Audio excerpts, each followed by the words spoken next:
We're at Le Mans in the GTP class, starting P14 on the grid. However, that is not where we're going to be finishing this race. Let's see how it pans out. Hey guys, it's Yorkie here and welcome to the channel for some iRacing content, where today we have a race at Le Mans in the IMSA series with the GTP class and starting P14 as I previously mentioned.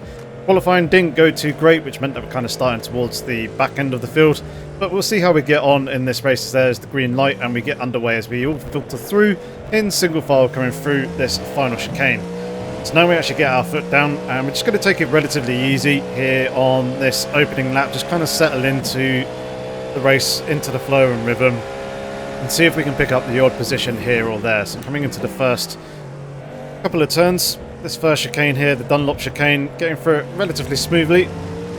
Closing up a little bit on the car in front, and we've got the orange car behind, having a little bit of a look in our mirrors to our left hand side. However, it's not anywhere near close enough to make a move in there, so we shut that door. They lose a little bit of ground and momentum because of that.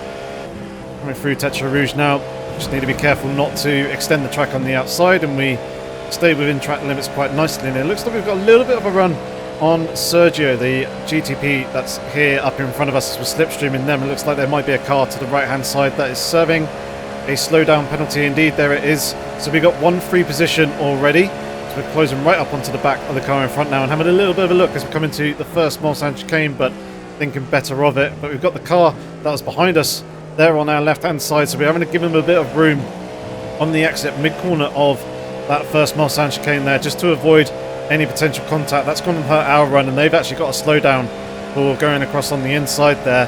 And now we've got Alexander behind, who is closing up pretty quickly, has a pretty good run, and he's going to slip on past us here before this second chicane. We're just going to slot him behind, let them go, and not really fight that one. The main idea here at Le Mans is to stay within the draft, save the fuel, and try to keep in a pack of drafting cars, as there was another car there serving another slowdown as well. So we've got a little bit of a run here on Alexander, up 2 positions, lost 1, and not quite getting the run on him to pull up alongside before Mulsanne corner here. So we're just going to slot him behind.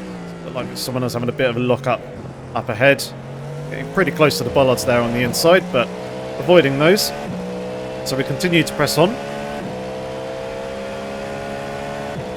So yeah, as I said, gained 2, lost 1. So we've gone from P14 up into P13. And the pink car behind us in our rear view mirror there, getting pretty close, but they're doing the sensible thing of just settling in behind, not fighting or battling, because if he did try to go side by side coming into Indianapolis, probably would have lost touch to this train of cars up in front. It's quite a big train, as you can see, with us all line astern here. So we've come out of Arnage and on the run up towards the Porsche curves. So we need a good run through here, and we need to avoid slowdown penalty on the exit of the Porsche curves. So coming in, just taking it relatively easy, considering we're in the dirty air. Car up in front, clipping the wall there on the midsection. Don't know whether that was lag or whether that was actual physical contact, but considering they're still going on and looking pretty unscathed, I think it may have just been slight netcode rather than actual physical contact. So I don't think Alexander actually picked up any damage from that as we come through final 4 chicanes now. Taking a bit of curb there, getting on the power and completing first lap of this here race. There you can see the relative board now ticking over to the correct positions. Got the additional information up there in the top left with more accurate positioning and all that sort of stuff. It's a bit more up to date. Filter through Dunlop chicane once again. See, there's a little bit of a gap. Almost two trains forming here between. I think it runs all the way up to about P4. I think it's at the very head of the train, and then obviously all the way down to us. At this point we're trying to gap the car of Daniel behind, but also try and keep close to the cars up in front, as we got yet another car with a slowdown penalty off the exit of Tetra Rouge. So pick up a little bit of slipstream from them. So we slip on past 2 cars up up in front, going side by side, coming into this first chicane here, which will allow us to close up, but they do redress and settle back in part of the way through the chicane. Here we are once again right underneath the rear wing of Alexander. Just going to sit and hold here, use the draft, try and save the fuel, and continue to be patient and wait for opportunities in the future that may come our way for a potential position, as there's two cars making contact up ahead. One of the Porsches there off to the inside, 3 wide for a moment as we get very close to Alexander, but he manages to just slip in back ahead of us, and that's another position gain. So we're now up into P11, as that's the second freebie that we got here on this lap. The pink car of Daniel behind, again staying relatively patient, they're just staying behind us. With a little bit of a look to the outside of Alexander here, but that's not really going to work coming into Mulsanne corner, so slot back in behind them. Alexander once again very close to our rear bumper, but he does slightly lift out of the throttle there and remain behind us. So we're going to jump ahead to the end of the lap now, coming into the 4th chicane. Nothing else happened, still in P11. Make our way through between and over the curbs, and we're starting to pull away from Daniel a little bit, who actually has slowed down there on the exit of the lap, so he's gone and dropped off behind and losing a couple of positions. So we now got a nice gap of 1.3 seconds to the cars behind. We just need to focus and keep pace with the cars up in front, as quite a bit of curb was taken there by Alexander. That costs him a position as he goes and loses control of the car. I think the curb just bounced the car, and he had a bit of a wobbly tank slapper and he lost that one. So nothing else happens for the rest of this 3rd lap up until now, when we get up to Indianapolis. So slipping on through there quite nicely. You can see that Martin behind has closed the gap up a little bit, but one of the cars up in front having a car spin there under braking, losing the rear end. Both myself and Sergio managing to slip on underneath them. Obviously cost us a little bit of momentum there. We've lost touch slightly to Brian D. O'Connor, who's up in 7th place up ahead, but they're not too far away. I just need to try and get past Sergio as soon as possible, really, in order to try and not lose too much ground to them, and see if I can close back up. And he's well wide coming through this long right-hander here, allowing us to close right up, having to really hesitate on the throttle a little bit coming through the left-hander out the exit of the Porsche curves there. So it's going to hurt a little bit of momentum. Obviously, therefore, starting to think that Sergio doesn't quite have the pace or consistency to keep up with the cars in front, as he didn't have the best of runs through the chicane. In fact, being compromised by that has allowed Martin in the Porsche 962 that we saw spinning earlier on to close up, getting very close up on the run towards turn 1, but thinking better of making a move here into the Dunlop chicane. So we just settle in behind for the moment, want to stay nice and close to them and see if we can get an opportunity later in the lap. And actually this is where we jump to now, coming up into Mulsanne corner.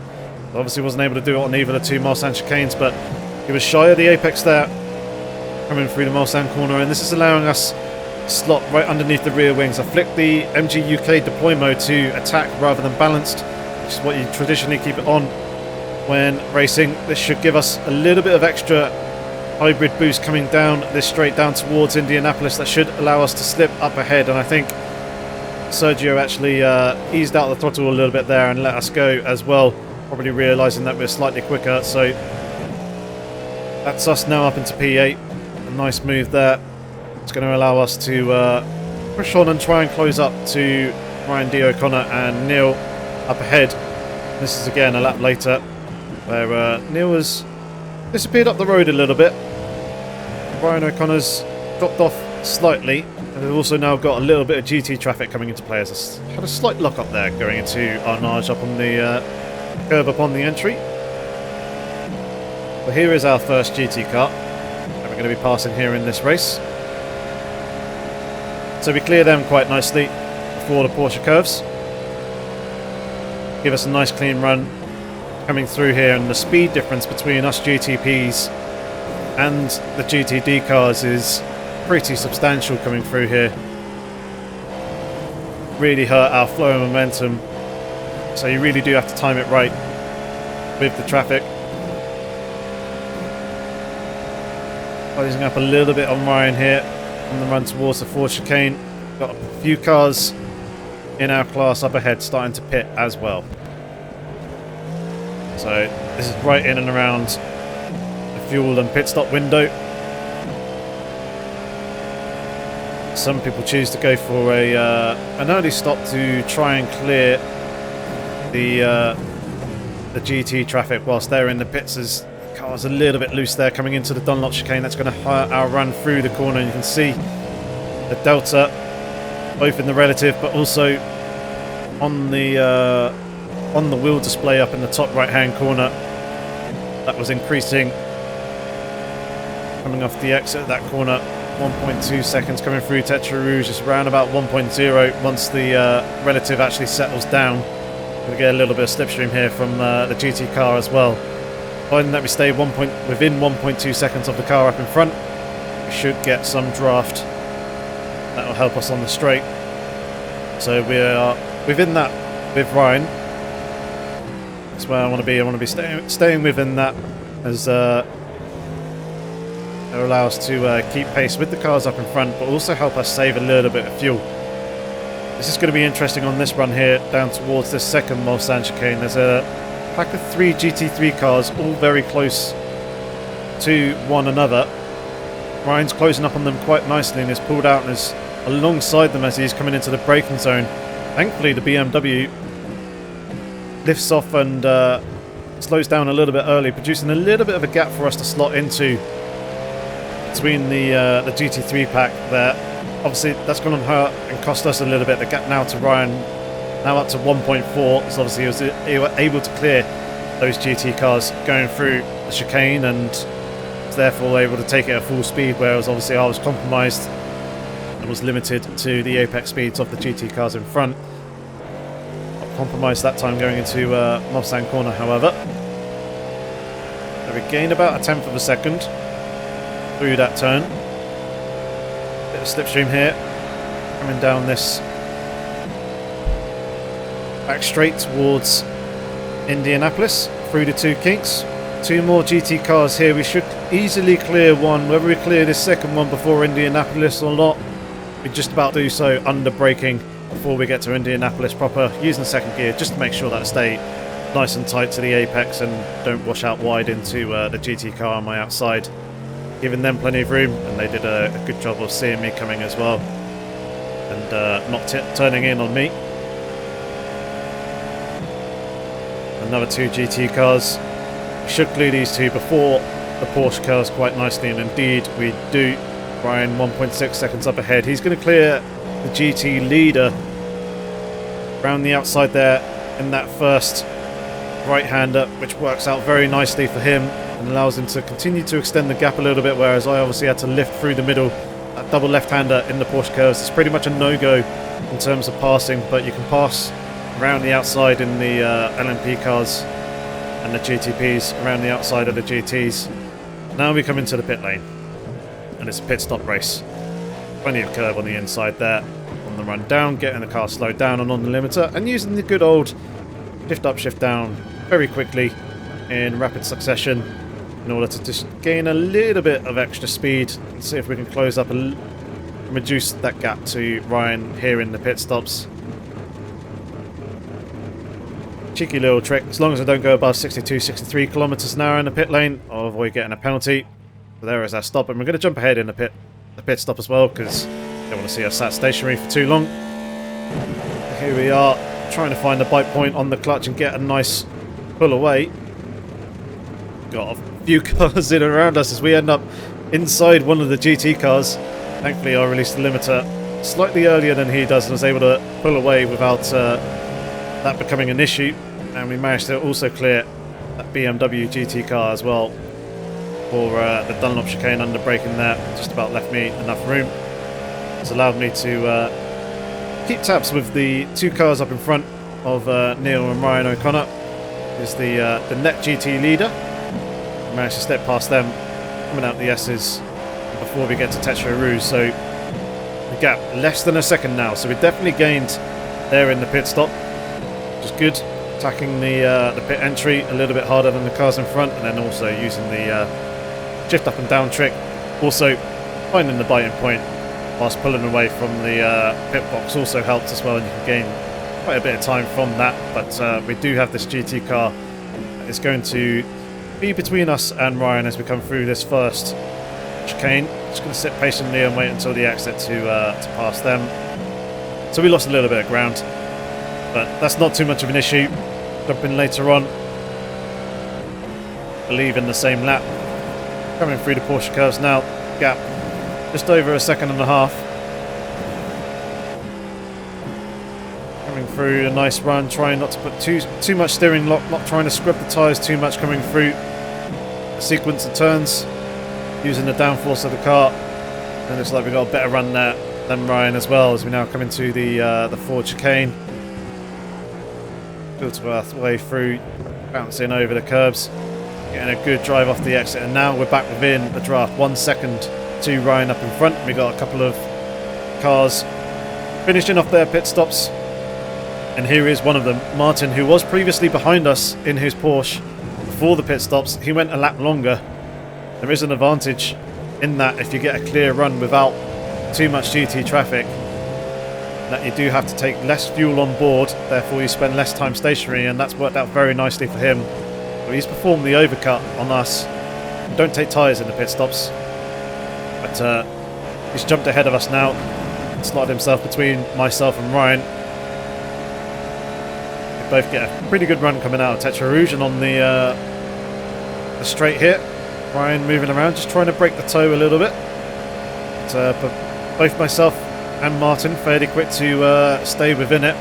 Now Ryan goes a little bit defensive, coming off the inside line. Martin stays behind, but Ryan comes across just as Martin was kind of almost somewhat there with maybe a very slight overlap, and he had to take avoiding action to avoid making contact there in the braking zone. So things getting a little bit feisty between the two cars up in front, as once again Ryan is there on the left hand side of the track. Martin not wanting to really get involved with any of the games, just taking the normal racing line, and Ryan redresses onto the racing line in the braking zone. Though he looks like he's gone quite deep there on the mid-corner to exit. That's given Martin a very nice run.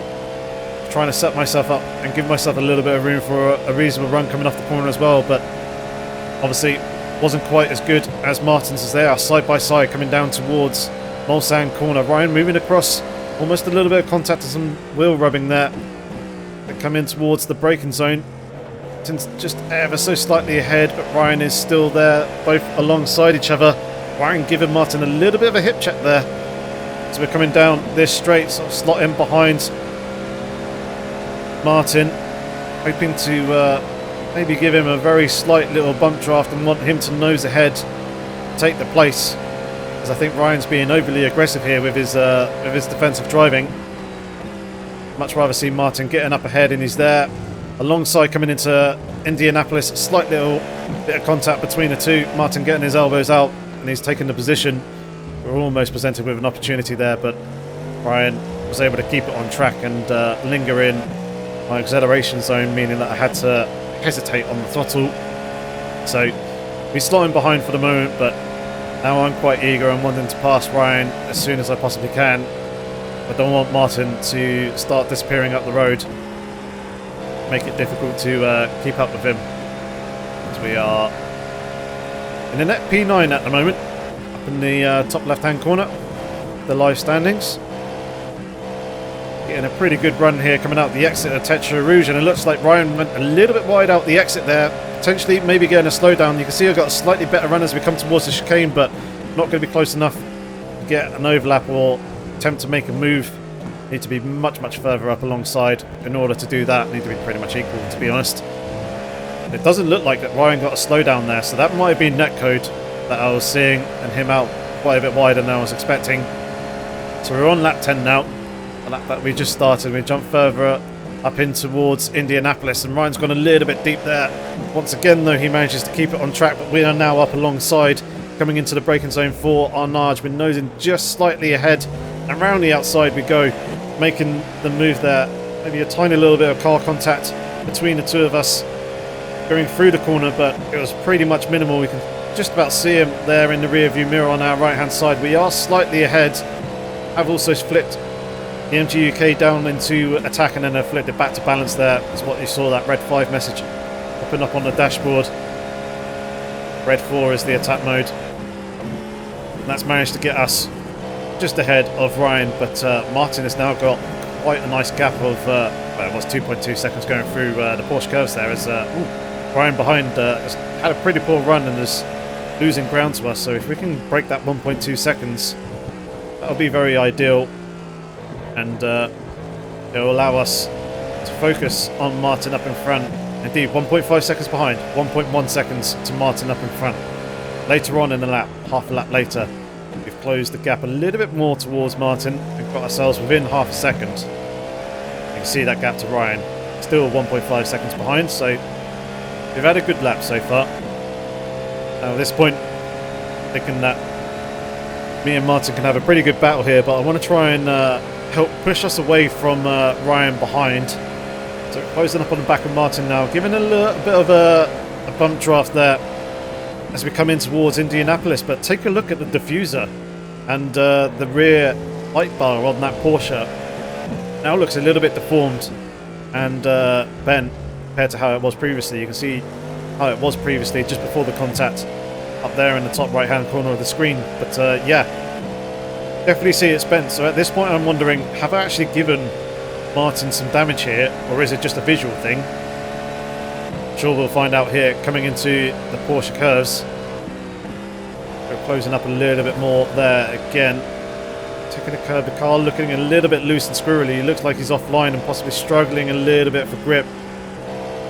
Having to back out and lift a little bit more. Coming through here, catching the grass a little bit by myself, but he's looking a little bit twitchy and had a pretty poor run, so I think I may have actually accidentally given him damage. We've got a run here coming down towards the Ford chicane. He lifts out of it and lets us go, slotting on past. Come through this complex of corners. Now my focus is on trying to gap Martin behind. See if we can break the toe before we get to the Mulsanne straights.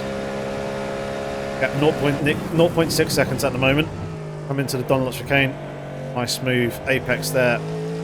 Pretty much a good, nice smooth run going through that complex of corners. Coming down into the S's now. It's quite a high speed section, so if he is suffering with damage at the rear of the car, this is where it's going to start affecting him, and this is where we may start gapping. You can see from the relative down on the bottom left, we are doing exactly that. So that pretty much confirmed my suspicion that that bump draft has given him some damage. It was accidental. I didn't intend to give him damage, but bump drafted cars in the past before, and I've been bump drafted myself, and obviously with the new damage model the cars are a little bit more sensitive than what I remembered. Now we've got some battling LMP2s as we come through the Porsche curves now. Slot past one there as we come through the long right hander, but this second one here is very, very slow coming out through the exit, really having to back out the throttle there. That's really hurt our momentum, cost us quite a bit of time. You can see the lap delta there in the top right hand corner of the dash, 2.3 coming up to 2.4 seconds as we come into the chicane here. That is seconds lost, by the way, so far from ideal. We now begin lap 12, but we now jump to lap 13 up ahead, and I'm focusing on the cars up in front, trying to hunt down Jack, but I've also noticed that Max has had an issue, and you can see from this little clip here coming into the first Mulsanne chicane, some skid marks. There's a little bit of tyre smoke there as well, which is elusive that there was an incident, and also some more tyre smoke here coming into Indianapolis as well. And indeed, we've got a slow car here up in front. It's Neil. It's orange and black. Cadillac GTP just up here in front of us, and it looks like he's got a little bit of damage to the rear left of his car as well. So it looks like we've got Neil and also Max up in front, both suffering with damage. So this could potentially be two positions that we gain in here in the latter part of the laps as Neil goes and loses the rear end of the car going into the chicane there. Obviously the damage not providing the downforce that he was hoping for and expecting, and around the rear of the car, well, around the car went, shall I say. Now I've got two LMP2s and also a GT3 car, thankfully the two LMP2s kind of slot in behind the GT and stay there for the moment and allow us to slip on past without being interfered with. Now as we come through the Ford chicane for the second to last time to now begin the final lap of the race, and you can see Max Voss 2.7 seconds up ahead. His previous lap 3 minutes 36.4 seconds. Now this was a 3:22, nearly flat. So he's certainly got some damage. In fact, it actually looks like it doesn't have a rear end of the car whatsoever. So we should clear them here on this lap, and that should be a 5th position near enough guaranteed here on this final lap. Come through Tetra Rouge now a little bit wide and around he goes, losing the rear end of the car. Obviously no downforce on the rear without a diffuser and a rear wing, and the two ends of his car swapping round, managing to avoid that quite nicely, and that's us now promoted up into 5th place. That's quite nicely for our iRating, a gain of 42.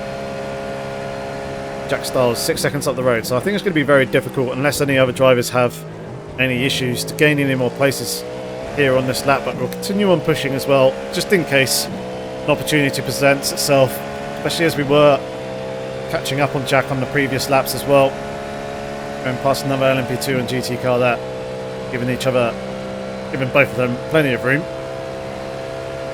Looks like Jack is up alongside a couple of lap cars up in front as one of them goes to the escape road on the chicane.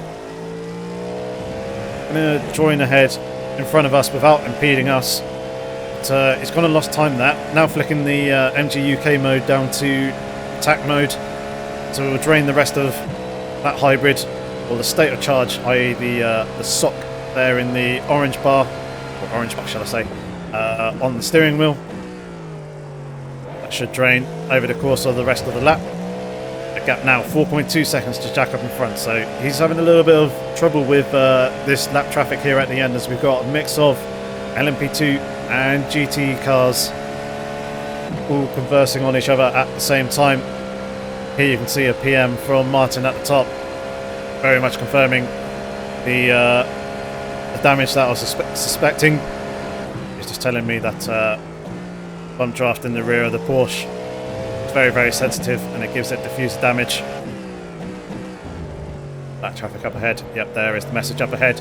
We did talk it out after the race. I did apologise to him pretty much straight away as soon as I finished, as I realised that obviously I've ruined his race. Thankfully he accepted the apology. We had a good little chat, but yeah, very unfortunate for him, and obviously sorry again Martin if you are here watching this race. We've got some lap cars up in front of BMW. We'll pass it on the left hand side. I slip past these two GT cars just about before we get to the left hand, and we've got some cars off there to the right hand side, one of them being the race leader, or the class leader. So that's another position gained for us as we're now up into P4 as we come in towards the final chicane. See Jack is having a little bit more trouble with some more of the lap cars. The gap down to, I think it was around 3 seconds or so as we come across the line to come home in P4 from P14. Told you, that's not where we were going to finish. That was a good race. Hope you enjoyed, and I hope to see you in the next one. Take care.